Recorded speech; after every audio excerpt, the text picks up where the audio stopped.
Gracias. Muy bien, yo creo que podemos empezar entonces. ¿Ya?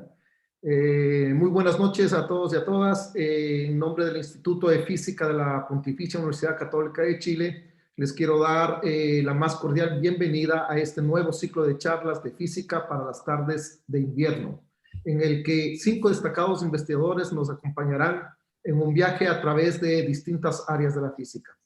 Hoy vamos a empezar con la doctora María Daniela Cornejo, académica del Instituto de Física UC. Su formación empezó en la licenciatura en Física en la Universidad de Chile, para luego cursar la maestría, el doctorado y un postdoctorado en Física Médica en Estados Unidos. Durante esos años se especializó en el estudio y desarrollo de imágenes médicas con un énfasis en la resonancia magnética funcional. Actualmente, en su rol de docente e investigadora UC, transmite su entusiasmo por aplicar la física en todo contexto, pero en particular en el estudio de la mente humana.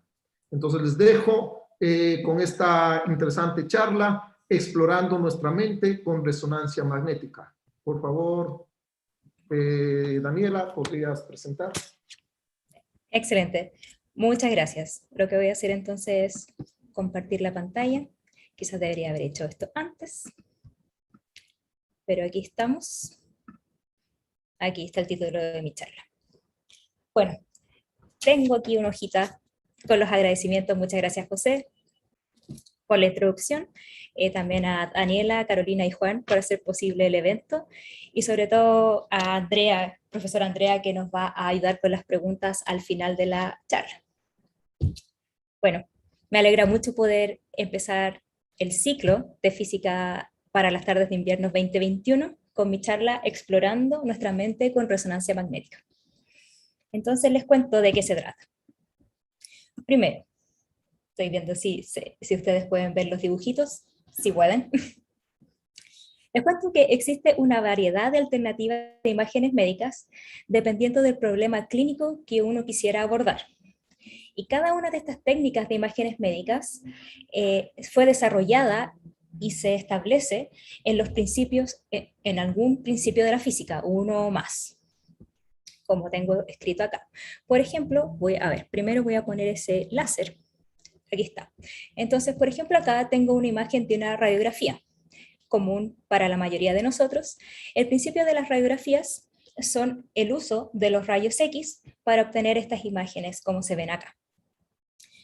Acá, abajo, tenemos una imagen de un ultrasonido.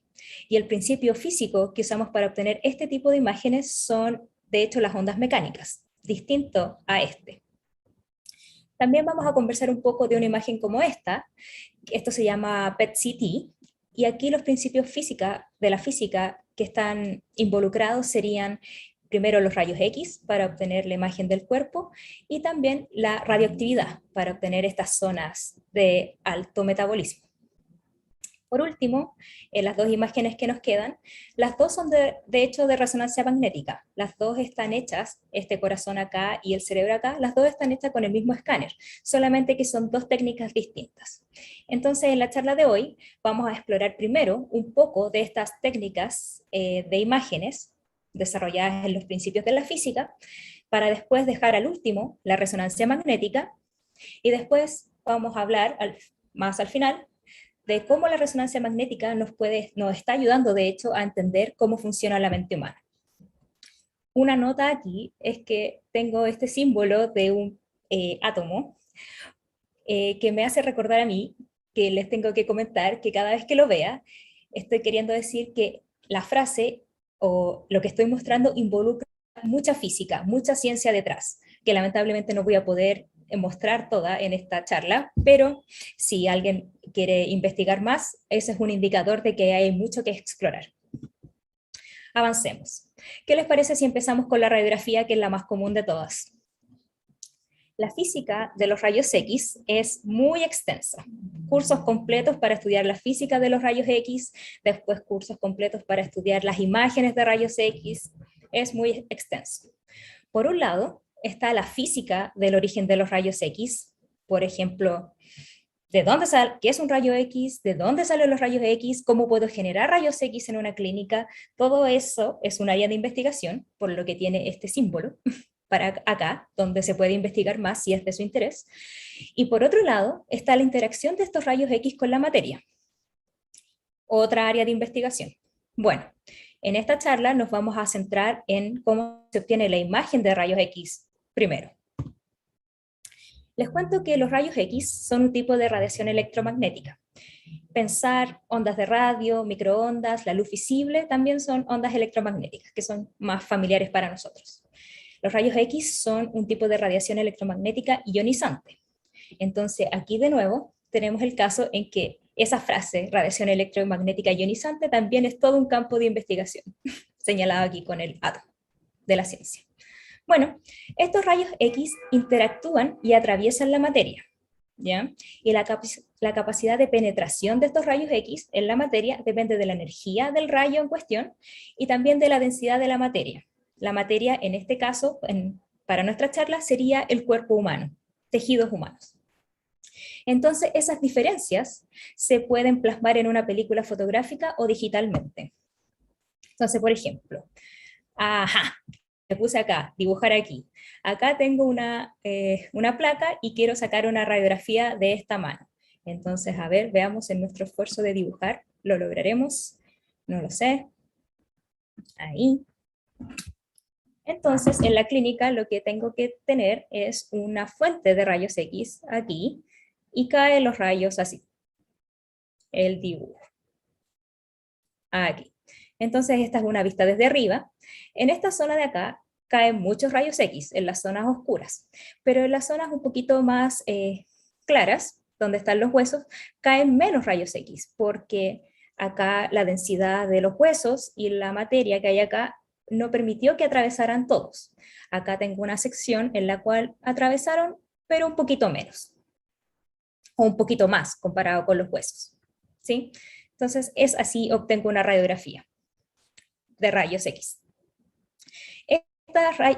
Estos rayos X son de mayor utilidad cuando hay contrastes de tejido. Por ejemplo, quiero ver los huesos versus, no sé, el aire acá, o pulmones, que es un puro aire, básicamente. Pero no distingue bien entre estructuras similares. Por ejemplo, este pedacito de acá no sabría decir de esta radiografía si esto es mucho músculo, mucha grasa, mucha piel o otra cosa. No distingue bien, pero distingue bien cosas así. Bueno, entonces con el principio de rayos X, ahora vamos a ir avanzando a imágenes médicas cada vez un poquito más complicadas, ¿ya? Entonces ahora vamos a hablar de esta segunda imagen que se llama PET-CT. PET-CT es Positron Emission Tomography / Computer Tomography, mejor PET-CT, ¿verdad? Para los amigos. Y como dice tomografía dos veces, pensé que era una buena idea empezar con la palabra. Tomo viene del griego que significa corte o sección, y grafía del griego también imagen o gráfico, ¿ya? Entonces vamos a explorar cómo obtengo una imagen así. Ya, funciona de esta manera. Tengo acá otra fuente de rayos X. Espera, todavía estoy lapicito. Voy a poner el láser aquí. Entonces, fuente de rayos X en un escáner de tomografía. Lanzo los rayos, al igual que lo hice con la radiografía, y atraviesa la materia, en este caso una persona, en ese tomo, en esa parte nomás solamente. Y al otro lado están los detectores, que miden qué pasó aquí, cómo fue la atenuación de estos rayos X a través de este pedacito del cuerpo, los detectores.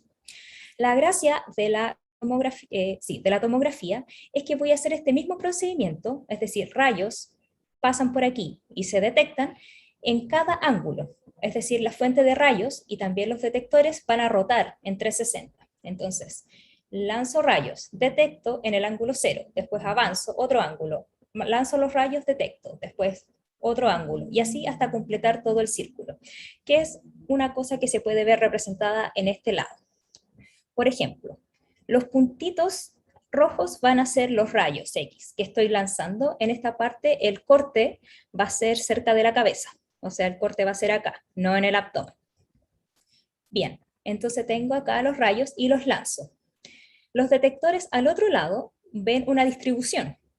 Lo que obtengo al otro lado, después de que los rayos atravesaron o fueron atenuados, etcétera, por los distintos tejidos que constituyen esta sección de la cabeza, aparecen acá. Entonces, para cada ángulo, como pueden apreciar, tengo una distinta distribución. Y con esta información voy a confeccionar lo que llamamos un sinograma. Un sinograma es en el eje horizontal todos los ángulos. 0 grado, 1 grado, 2 grados, 3 grados, vamos rotando. Y grafico en el eje vertical esta distribución que obtengo al otro lado. Y esto al final es la información, de hecho, este sinograma es la información que me da el escáner. ¿Ya? Como pueden apreciar, no es muy informativo, simplemente tener esta información no me dice mucho sobre cómo es la composición dentro de esta cabeza, ¿cierto? Entonces vamos a tener que trabajar un poquito en eso. Les cuento cómo funciona esto de la reconstrucción del CT.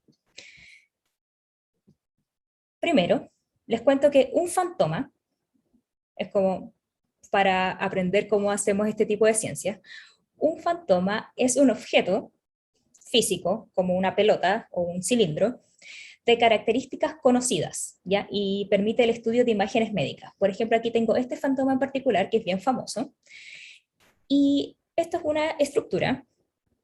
La gracia de esto es que yo sé toda la configuración geométrica de este fantoma, sé cuánto mide de acá a acá, sé cuánto mide de acá a acá, sé cuánto es la densidad de esto comparado con esto, sé cuántos son los ejes de esta elipse, sé todo, la densidad, cuánto es la distancia entre esto y esto, lo sé todo. Entonces puedo meter este fantoma al escáner y obtener un sinograma, como se ve acá.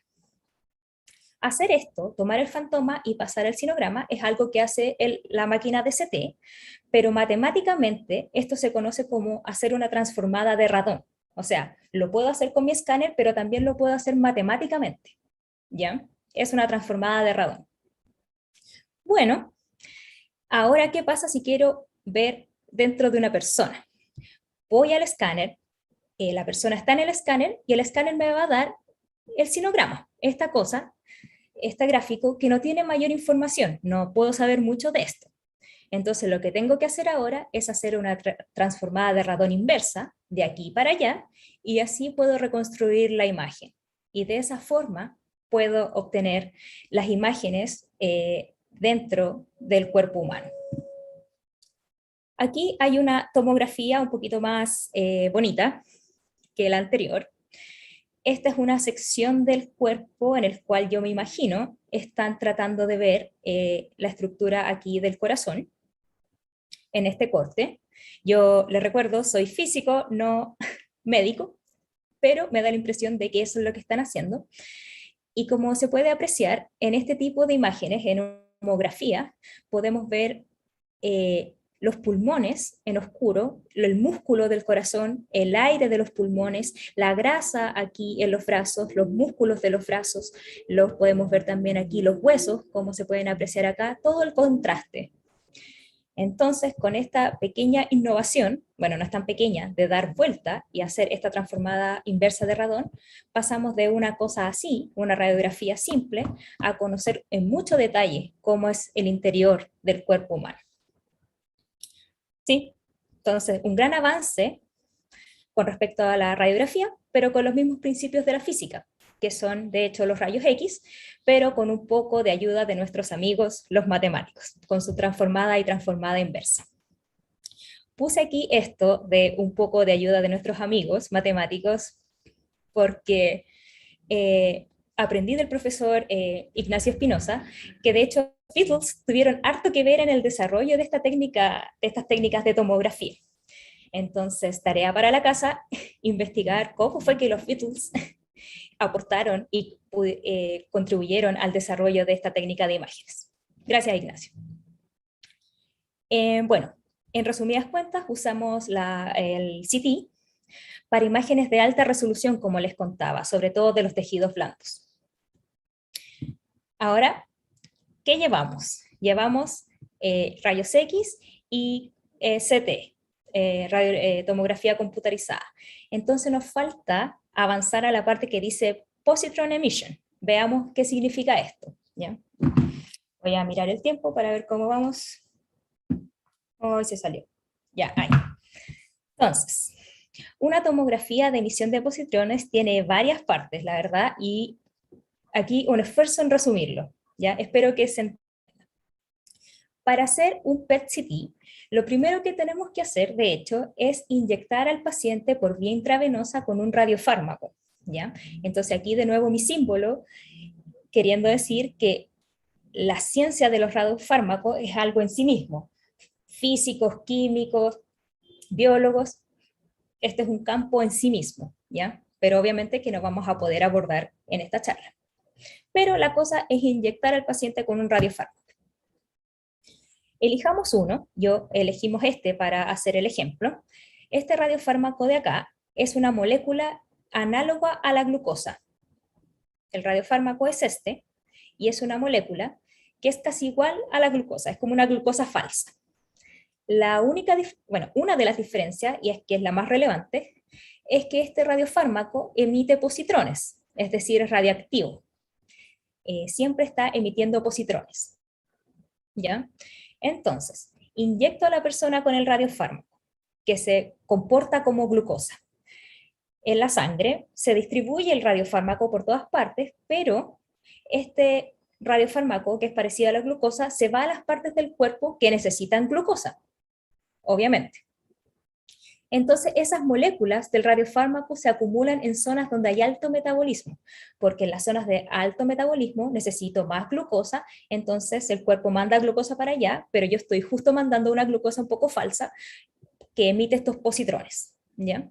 Entonces, los positrones terminan en las zonas con alto metabolismo.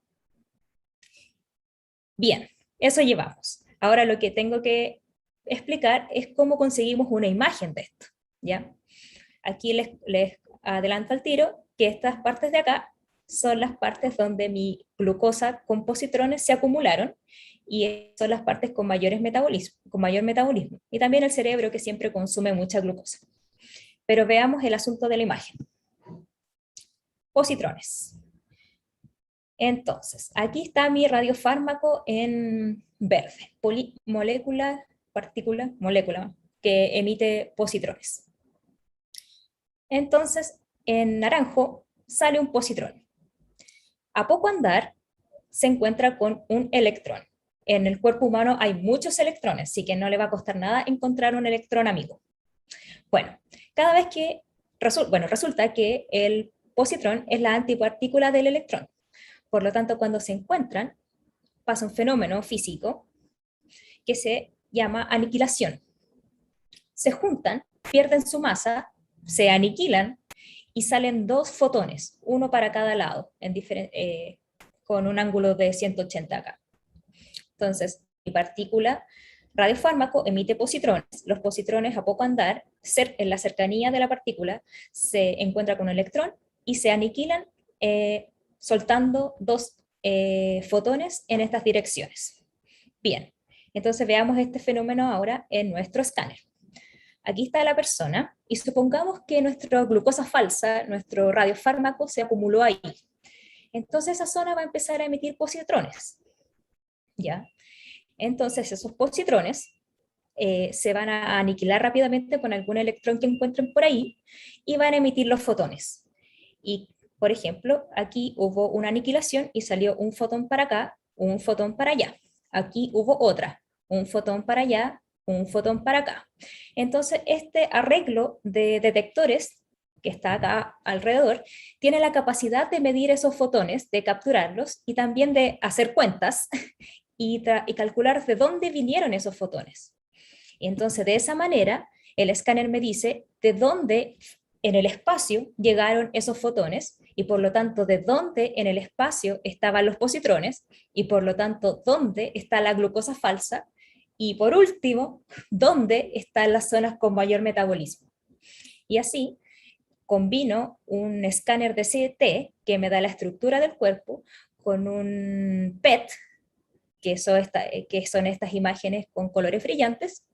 Y no solo puedo estudiar la anatomía del cuerpo humano en estas condiciones, sino también estoy dando un paso más y avanzo a estudiar la fisiología del cuerpo humano, es decir, cómo es el metabolismo en estas partes. Esta técnica de imagen médica tiene las mayores aplicaciones en el estudio del cáncer, en tumores, ya que las células cancerígenas y los tumores consumen mucha glucosa y oxígeno. Tienen un metabolismo muy alto, entonces los puedo encontrar y también evaluar cómo se están comportando. Entonces, en cada paso estoy avanzando un poquito más, aprendiendo un poco más del cuerpo humano con nuestras imágenes médicas, con algún principio de la física que nos lo permite. Ahora, un corte abrupto. Una pregunta para la casa, para pensar un minuto. ¿Por qué en este caso elegimos usar un ultrasonido? La verdad que hay varias razones, ¿ya? Entonces, lo pueden pensar por mientras yo les explico cómo funciona un ultrasonido rápidamente. Bueno, en los ultrasonidos, el fenómeno físico que estamos usando es las ondas mecánicas, ¿ya? Ondas mecánicas que se transmiten en un medio. Pensar ondas de sonido. Por ejemplo, acá tengo un gráfico, una visualización más que un gráfico, del espectro de frecuencia que es acústico, que yo puedo escuchar, que el humano puede escuchar, y frecuencias más altas que esto los calificamos nosotros como ultrasonido. ¿Ya? Entonces esta es la parte que nosotros podemos escuchar. Frecuencias más altas que eso sería ultrasonido, pero igual son ondas mecánicas. Bueno, acá tengo una parte de la máquina de ultrasonido y puedo mandar una onda mecánica. Va a encontrar un objeto. Aquí pasan varias cosas, la verdad, pero una de las cosas que pasa es que la onda se refleja y vuelve. En este experimento simple, aquí puedo encontrar cosas simples, como por ejemplo, si sé la velocidad de propagación, de cuánto se demoró en ir y volver, que son cosas que puedo calcular aquí, sé la distancia, a qué distancia está el objeto. Entonces, con una onda mecánica o un ultrasonido que mando y vuelve, puedo saber cosas de este objeto. Por ejemplo, a qué distancia está, entre otras cosas. Bueno, este es un experimento sencillo. Hay cosas más complejas. Por ejemplo, acá hay como una representación del cuerpo humano, donde esta parte de acá es hueso, esta parte de acá quiere representar músculo, esta parte quiere representar grasa y otros. ¿Ya? Entonces, les cuento que cada tejido, por ejemplo, hueso, músculo, grasa, tienen una impedancia acústica Z, usualmente lo denominamos con esa letra, que es una propiedad de los tejidos. Cada tejido tiene una impedancia, que es una propiedad del tejido, ¿ya? Que describe la resistencia de ese tejido a la onda de ultrasonido en su propagación, ¿ya? Cuando tengo una diferencia grande de impedancia, es cuando tengo mucha reflexión. Entonces, aquí, por ejemplo, hay una barrera entre hueso y músculo. Aquí voy a tener harta reflexión, harto de la onda va a volver a la máquina, ¿ya? Y de esta manera es como se pueden crear las imágenes. Y creo que lo voy a explicar con este dibujito de acá. Por ejemplo, aquí tengo esta máquina, está aquí. Bien, entonces mando una onda mecánica de los ultrasonidos, avanza, avanza, avanza, avanza, y aquí encontró como una diferencia en impedancia. Entonces, harto de ella se devuelve y acá la máquina de ultrasonido capta esa información, digamos. Entonces, dice, bueno, a una distancia tanto, hay una barrera, hay una diferencia.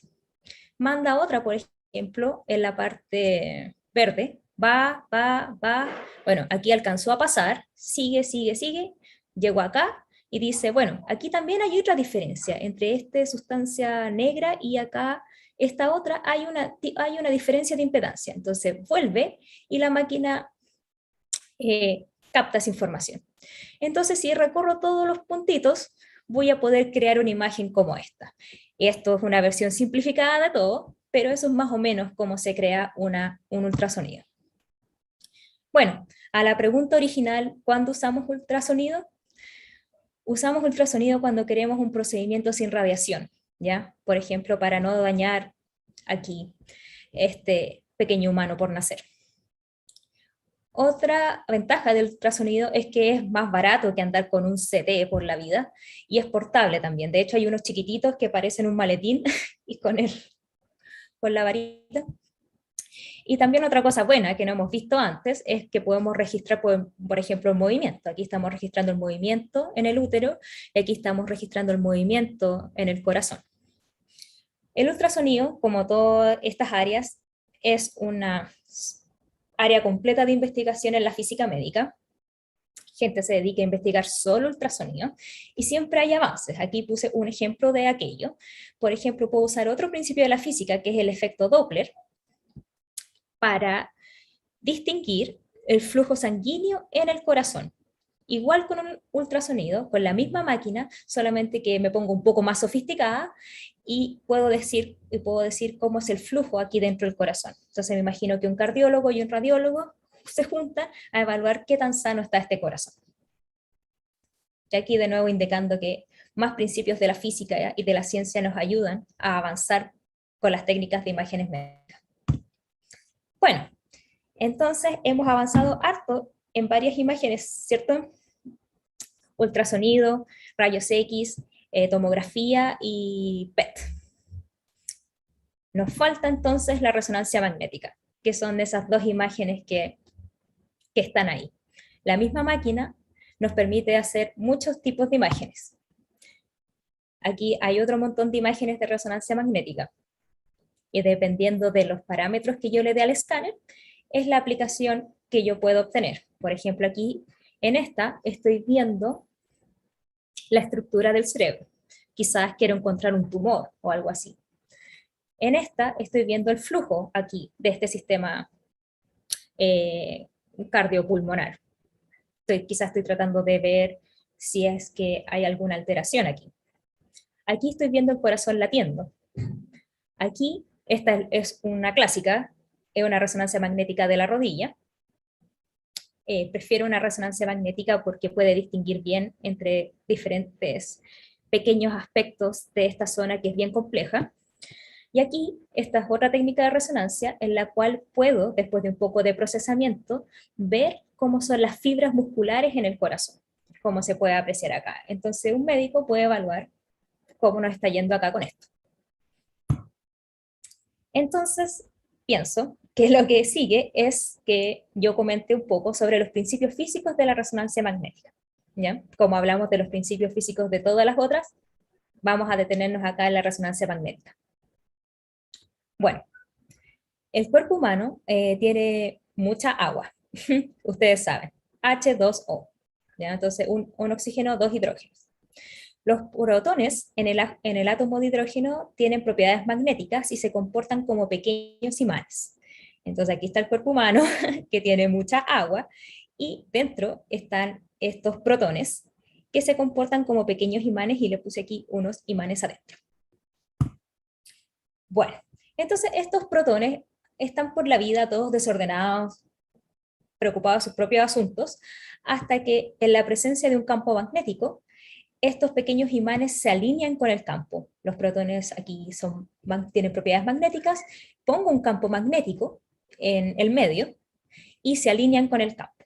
Algunos se alinean para arriba, la mayoría, con el campo. Bueno, estoy aquí señalando con esta flecha que el campo magnético es uniforme hacia arriba con la letra B.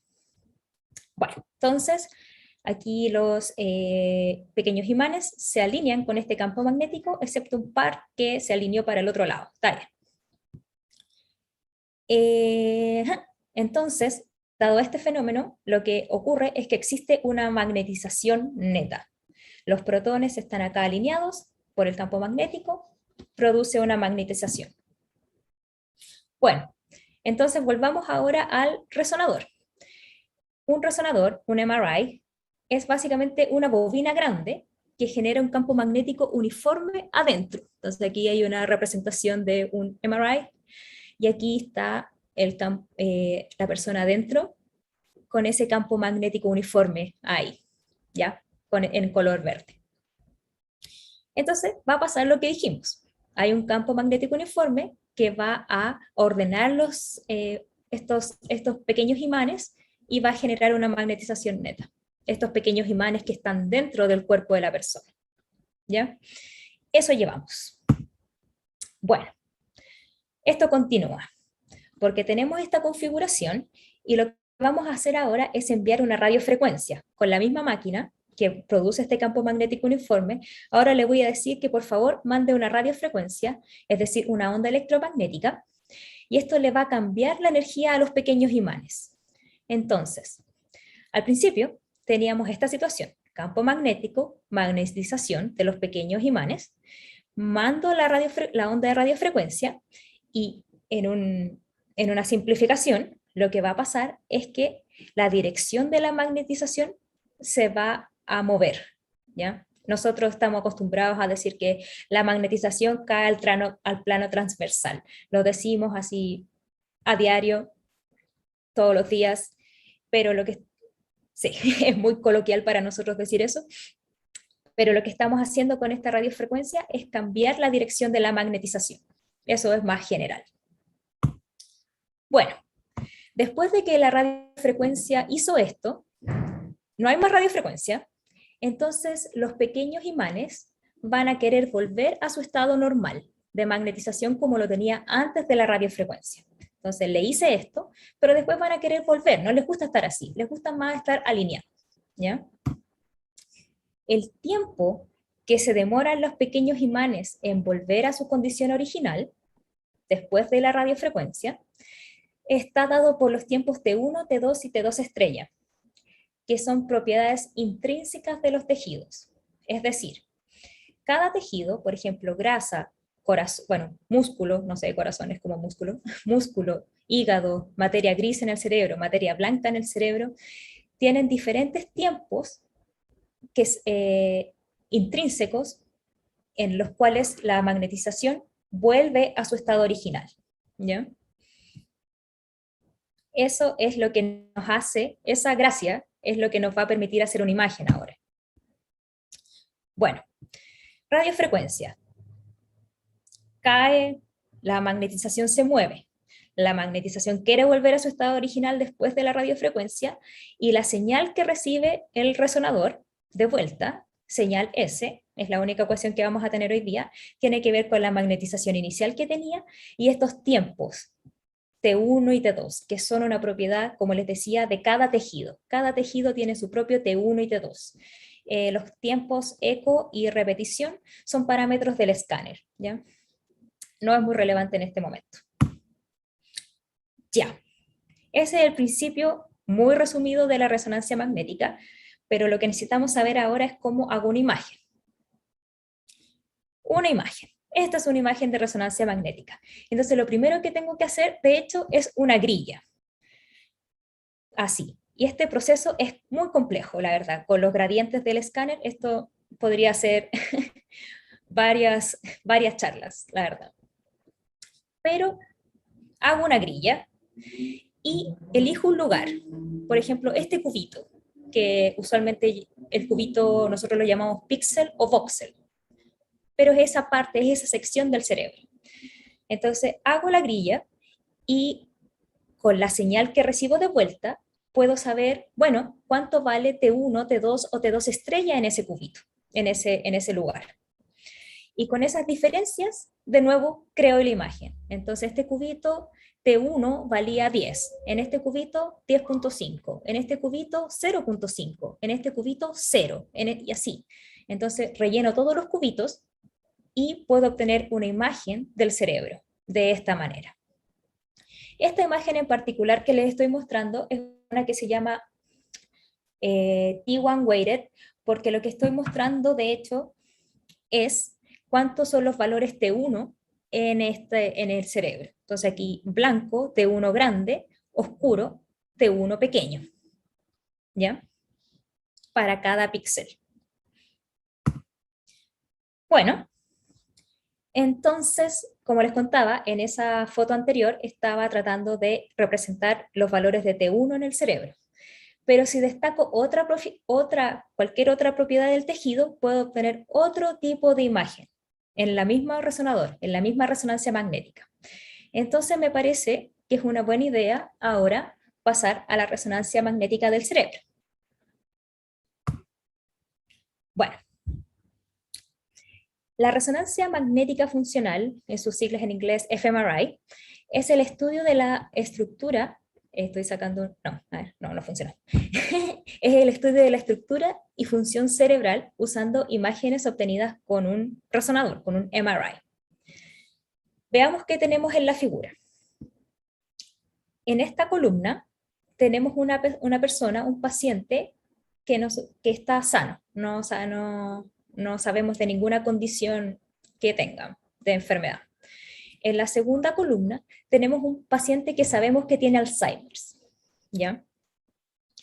En la primera fila tenemos una imagen T1 que muestra harto contraste, como pueden ver, con alta resolución, y podemos comparar las dos imágenes. Yo a simple vista veo diferencias, pero como les decía, yo soy física, no médico, entonces me imagino que un médico me podrá decir con mayor claridad cuáles son las diferencias. Me imagino que hay un decaimiento acá en la materia gris, cosas así. Entonces puedo hacer un diagnóstico. ¿Cuál es la diferencia en estructura cerebral cuando tengo un cerebro sano comparado con un cerebro con Alzheimer's? Puedo primero analizar la estructura del cerebro.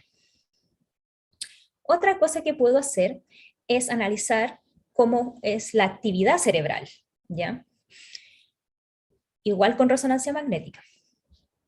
Entonces, lo que estoy mostrando acá en la parte B, igual un paciente sano, un paciente con Alzheimer's, es este mapa donde los colores fuertes significan que estas zonas están muy conectadas o muy activadas, ¿ya? Esta zona está muy activa, esta zona muy activa, esta zona más rojita, menos activa, y sorprendentemente, esta zona se activa con esta zona también, están conectadas, ¿ya? Esta zona con la zona ejecutiva de nuestro cerebro. Bueno, en un paciente con Alzheimer vemos diferencias, ya no existe esta conexión. Y esta es información para nosotros. Aquí hay una pérdida de conexión y podemos empezar a hacer teoría, hipótesis de por qué pasa esto y cuáles son las consecuencias. Aquí esta también es resonancia magnética. Esta es la técnica en la cual tengo menos conocimiento, se llama DTI. Y aquí lo que estoy viendo básicamente en colores es el cableado dentro del cerebro, es decir, las fibras de materia, en la materia blanca, digamos. Entonces aquí hay carreteras en el cerebro de cables, carreteras de cables. Bueno, muchos cables. Y por ejemplo acá una persona que conoce me va a poder decir que la persona sana, esta carretera o es grande, y aquí en la persona con Alzheimer la carretera es más pequeña. Entonces hay una diferencia acá y podemos empezar a hacer teorías de cómo afecta estas diferencias que estamos viendo, cómo se manifiestan en la persona o alternativamente qué podríamos hacer para fortalecer esas carreteras, ¿ya? Todo ese tipo de estudio es como cómo usamos la resonancia magnética para estudiar el cerebro. Hay más fórmulas aparte de esto, la verdad, pero aquí hay 3 ejemplos. Yo estoy más familiarizada con esta y les voy a contar hoy día cómo podemos llegar a un mapa así. ¿Ya? ¿Cómo llegamos a este mapa de activación? ¿Qué hacemos? ¿Cómo hacemos? ¿Cómo llegamos desde nuestros pequeños imanes a esto que estamos viendo acá? Bueno, los estudios de resonancia magnética de este tipo se hacen así. Primero, siempre voy a necesitar el cerebro estructural, lo que nosotros llamamos T1, T1, porque siempre necesito saber la estructura del cerebro, es como una cosa básica, ¿ya? Pero lo segundo que vamos a hacer es, vamos a escanear a la persona muchas veces. rápidamente. Entonces, esta es una imagen, estas son muchas imágenes. De hecho, tomo una imagen del cerebro completo en cada un segundo, ¿ya? En este caso, en el tiempo. Estas imágenes tienen la particularidad que son, ya no estoy viendo los píxeles, el T1, lo que estoy viendo es el T2 estrella. Y ahora voy a explicar por qué nos interesa ver en esta parte el T2 estrella. Así que voy a explicar eso y yo creo que va a ser más claro lo que está pasando acá. Bueno, existe lo que se llama el contraste BOLD. BOLD aquí, Blood Oxygenated Level Dependent, BOLD. Ya. Este contraste BOLD se genera en la señal de la resonancia magnética cuando hay una diferencia en la cantidad de hemoglobina oxigenada con respecto a la desoxigenada, ¿ya? Y es un sustituto para medir actividad neuronal. Entonces, ¿qué está pasando? Hay una zona del cerebro que está siendo activada, está trabajando. Esa zona que está trabajando, las neuronas están haciendo cosas, van a necesitar, como están trabajando, van a necesitar más oxígeno y probablemente más glucosa también, pero más oxígeno, ¿ya? Entonces, el sistema vascular manda oxígeno para allá, porque están trabajando y lo necesitan. Entonces se genera esta diferencia entre hemoglobina oxigenada y desoxigenada, ¿ya? Y cuando hay esa diferencia, el escáner lo detecta como brillante, como algo que tiene mucha señal en una imagen T2 estrella. Cuando estoy graficando aquí T2 estrella, eso aparece brillante en la imagen, ¿ya?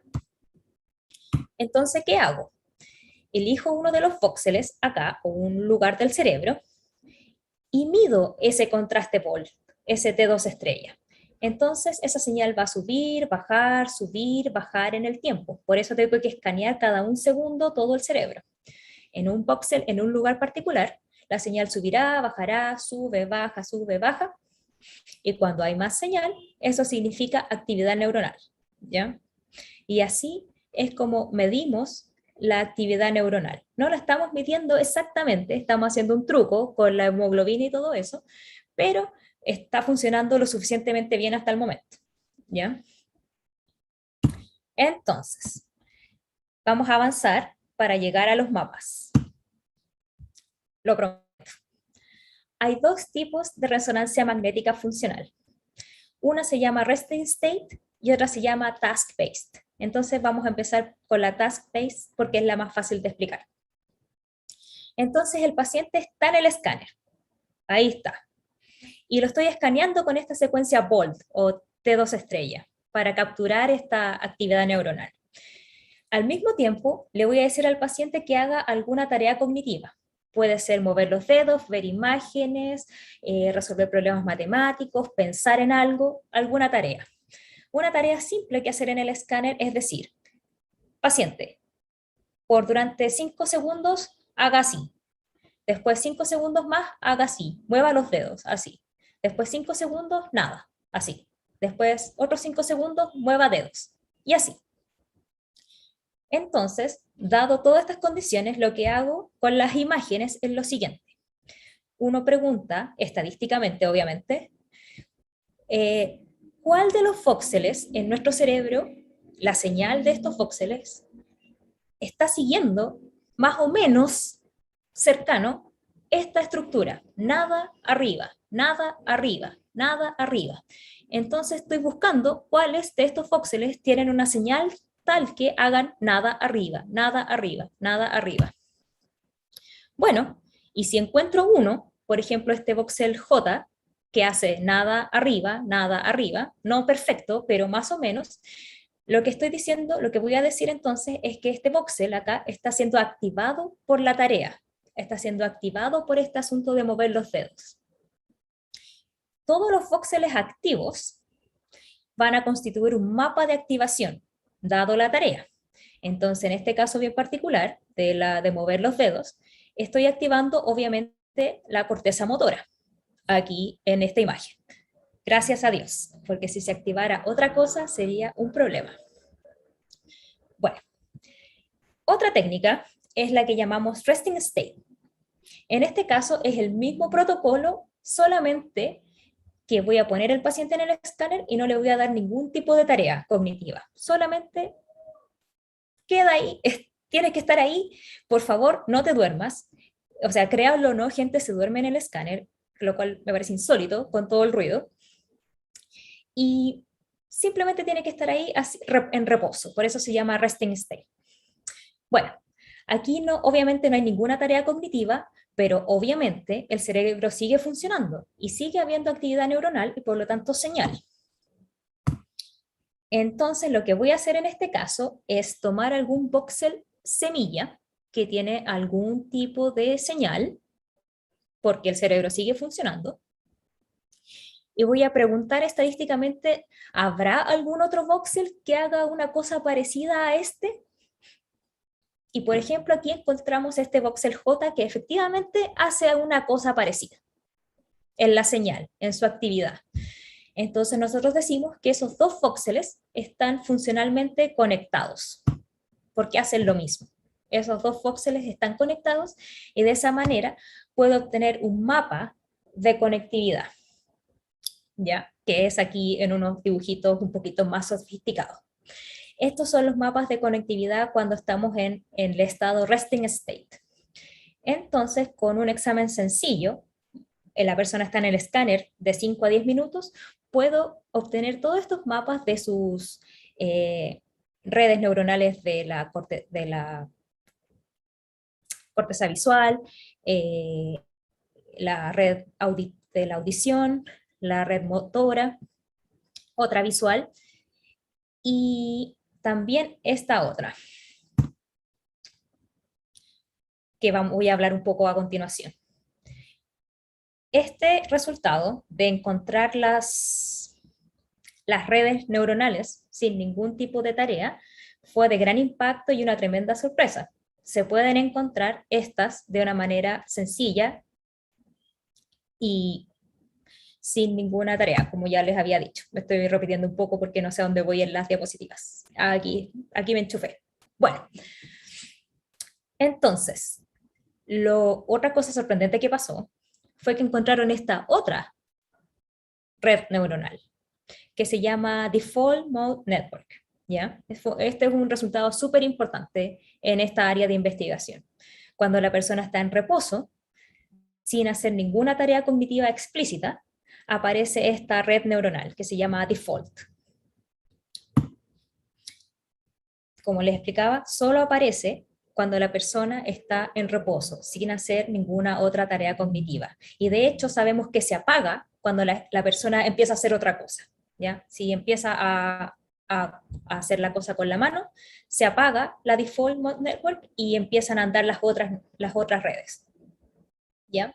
Entonces esto fue de gran impacto. Me imagino la sorpresa en ese minuto de los científicos, pensando, ¿qué será esto? ¿Será, bueno, uno siempre como científico tiende a pensar lo peor y uno empieza a asumir que quizás es un problema de la imagen o algo así, pero no, es consistente, todas las personas tenemos esta red en nuestro cerebro. Bueno, entonces establecido eso, se empezó a estudiar, bueno, ¿qué es esto? ¿Por qué existe? ¿Por qué está aquí? ¿Para qué nos ayuda? Bueno, y se ha estudiado en estos años que esta red es muy importante para los procesos de introspección. Igual tiene sentido. Cuando uno está pensando en uno mismo, en las cosas que va a hacer en el futuro, en las cosas que hizo el pasado, está organizándose un poco, aparece esta red neuronal. Entonces, ahora tenemos esta herramienta, que es ver dentro de nuestro cerebro con un resonador. Tenemos una herramienta. ¿Qué hacemos con ella? Bueno, la gente ha hecho muchas cosas, muchas cosas, pero les puedo contar dos. Por ejemplo, algo que podemos hacer es poner a una persona normal, como un sujeto de prueba, en el escáner y evaluar cómo es su Default Mode Network, cómo es su red default. Y por otro lado, podemos poner a personas que meditan, por ejemplo, y evaluar cuáles son las diferencias. ¿Cuál es el efecto de meditar en el cerebro humano? ¿Ya? Bueno, les cuento que lo que pasa es que esta red neuronal se pone más fuerte, la conexión es más fuerte, ¿ya? ese es el resultado. Por otro lado, podemos estudiar también el caso de alguna enfermedad, por ejemplo, la depresión, que sería como un caso obvio para ver una enfermedad en la cual esta herramienta sería como obvia de usar, porque la depresión tiene todos esos síntomas de pensar en el pasado y de cuestionarse y todo eso. Y lo que hemos visto es que esta red neuronal se hace más débil.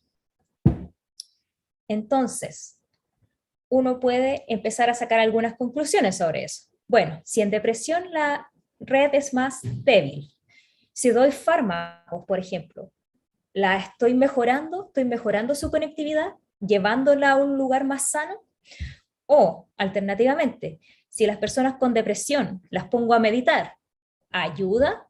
Sería una buena hipótesis que probar. Y así, este es un ejemplo de cómo empezamos a explorar nuestra mente con resonancia magnética. Estos son 2 ejemplos, pero se ha estudiado muchas cosas. Por último, no quería dejar de decir que no solo el resting state funciona para estudiar la mente. Aquí hay un estudio que se llama ABCD, en el cual escanearon 10.000 niños y lo que quieren hacer es lo siguiente. Escanearon con resonancia magnética 10.000 niños, edades, ¿cuánto habrán tenido? No sé, 9 años, y los van a escanear hasta que tengan 18, año por medio, creo, una cosa así. Entonces, cuando sean grandes, van a evaluar estos ya adultos y ver si ellos tienen algún tipo de problema. Por ejemplo, problemas graves que pueden tener son problemas psiquiátricos, depresión, ansiedad, o quizás pueden ser propensos a las drogas, al alcohol, o otro tipo de enfermedades de ese tipo. Bueno, entonces si tenemos algunos de esos ya adultos que tienen esas enfermedades, podemos ir para atrás, cuando ellos eran más pequeños, y evaluar si sus cerebros eran de alguna manera diferente a los niños que no desarrollaron ningún tipo de enfermedad, por ejemplo. Y eso puede ser logrado con lo siguiente. Voy a poner un solo ejemplo. Este es un mapa de activación de una tarea de task-based que se llama Stop Signal Task. En el escáner al niño le hacen apretar un botón cada cierto tiempo, pero a veces le dicen que paren de apretar. Entonces es difícil dejar de apretar cuando uno aprieta mucho. 1, 2, 3, para de apretar, eso es complicado. Entonces eso mide la capacidad de inhibición del niño. Y esto nos da una idea de las partes involucradas en esa inhibición. Entonces si después el niño cuando es adulto no se puede inhibir, tiene problemas de, no sé, alcoholismo, uno puede revisar para atrás y ver si uno encuentra algo aquí. Y ese es el tipo de ciencia que se está haciendo hoy en día.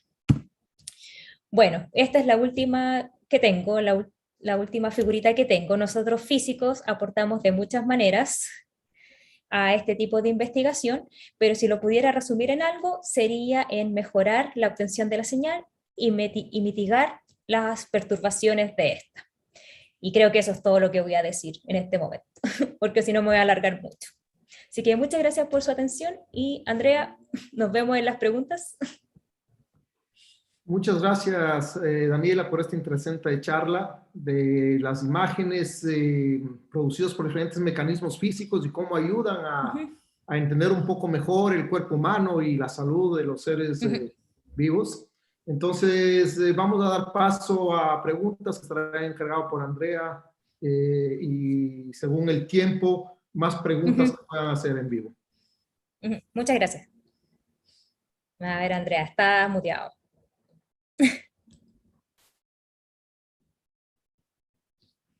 No te escuchamos. No te escuchamos. Que debe sacar el... Si está muteado. ¿Sí?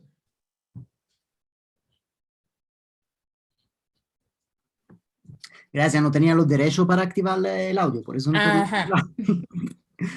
Allora, grazie per la presentazione, Daniela, muy buena. Allora, la verdad, la primera pregunta llega da YouTube. Yo de verdad no la entendí, no sé si es un problema de español. Bueno, intentémoslo. Era cuando tú estabas hablando del sinogramma, quindi creo que era algo de esta parte. Jacqueline nos pregunta, entonces va como moldeando el objeto. cuerpo, cosa. Quindi creo que se refiere a cómo funciona bien este sinograma. No sé si puede volver un poquito allá. Ajá, bueno, intentémoslo.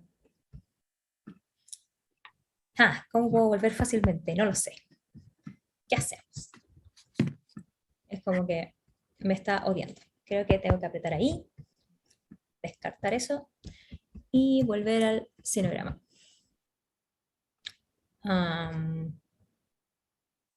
Se me perdió.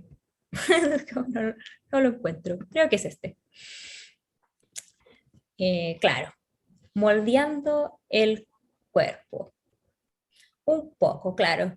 No sabría qué más decir sobre esto, la verdad.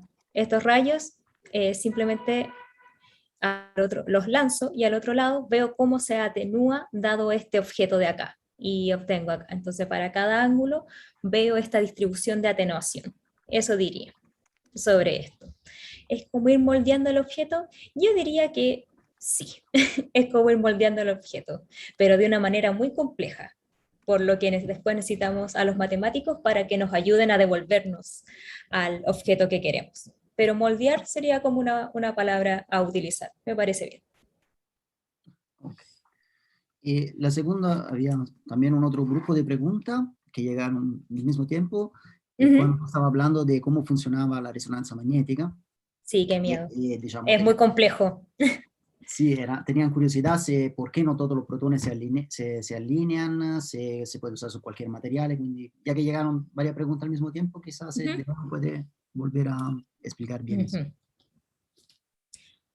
Claro, miren, la resonancia magnética.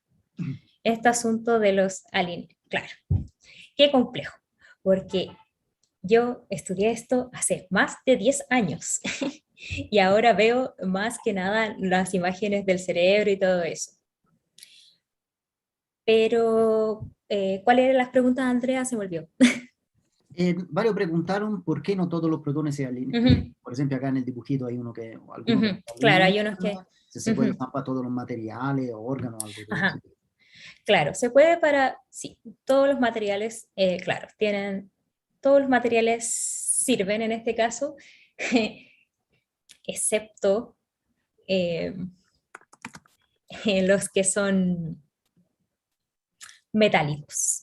Ese es un problema, porque uno no se puede meter al resonador con nada metálico, no aros, no nada, porque hay un campo magnético muy fuerte. Entonces hay varios problemas de seguridad con eso. De hecho, si uno ve como seguridad en resonancia magnética, hay casos de tijeras que vuelan por el campo magnético y se quedan incrustadas en el escáner. Hay una foto bien notable de un carrito que se queda incrustado dentro del resonador. También cosas malas que pasan con respecto a eso es que uno cuando está en el escáner no puede tener las manos así porque genera aquí una inducción. Entonces uno se puede quemar, ¿ya? De la corriente eléctrica que se genera por un loop cerrado en un campo magnético y después los gradientes hacen que haya una diferencia, hace una inducción magnética y uno se puede quemar. Cosas así.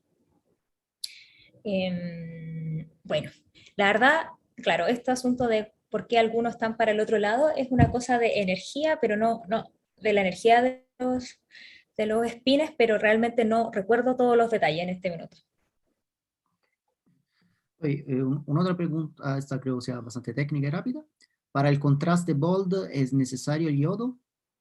No, el contraste bold pasa naturalmente. Siempre, no se necesita ningún tipo de contraste. Es naturalmente cuando el sistema vascular manda oxígeno a cierto lugar, la diferencia con la hemoglobina oxigenada y desoxigenada hace al tiro el contraste, no se necesita nada más.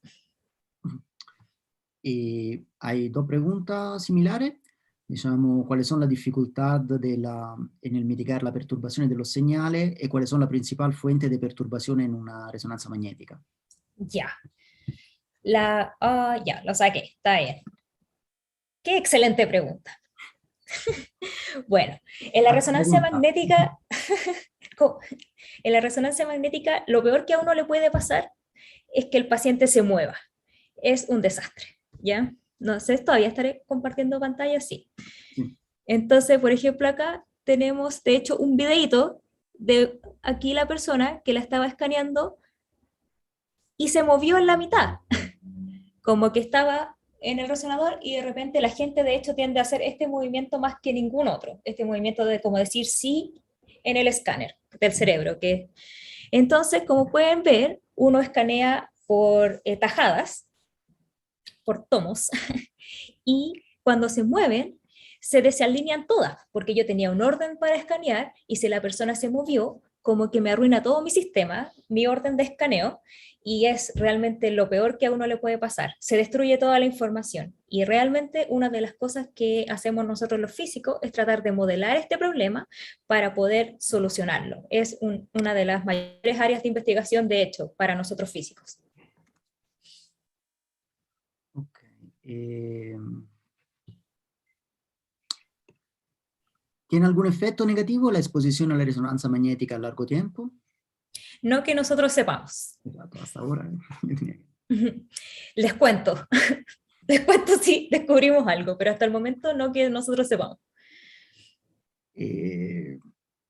Otra pregunta. Diego nos pregunta si esto servirá para estudiar la plasticidad del cerebro. Excelente, sí. Es una cosa que a uno le encantaría hacer. Por ejemplo, si uno tuviera los recursos para escanear una persona en el tiempo y tener la resolución para saber cuáles son sus cambios en las redes neuronales, en su configuración cognitiva, sería ideal saber cómo el cerebro de cada persona, bueno, de una persona o de varias personas evoluciona en el tiempo y si tiene algún tipo de práctica que mejora su estado mental, verlo. O, por ejemplo, si practica un instrumento, cómo cambia el cerebro, cómo se desarrolla, eso sería, bueno, eso es, me imagino que puede ser posible en el futuro y espero que lo podamos ver.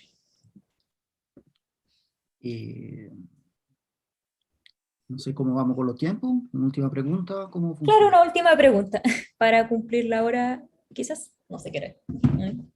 Allora, Sí. Maximiliano nos pregunta, ¿el comportamiento de zona del cerebro siempre sigue como una línea recta sin alteraciones o hay una alteración que puede ser normal en la persona? Quindi, más o menos de- Entiendo, o sea, creo que entiendo. Bueno, si estoy interpretando bien la pregunta, puede ser formulada de esta manera. Si escaneo a una persona hoy y la escaneo mañana, no hay mucha diferencia en el tiempo. ¿Obtengo más o menos lo mismo? ¿Cómo es la cosa? Claro, ese es un área que necesitamos explorar, que necesitamos avanzar, porque no, al repetir un experimento, no voy a obtener siempre lo mismo. Ya a nosotros nos encantaría que sí, pero no. Entonces, la mayoría de las conclusiones que hemos visto aquí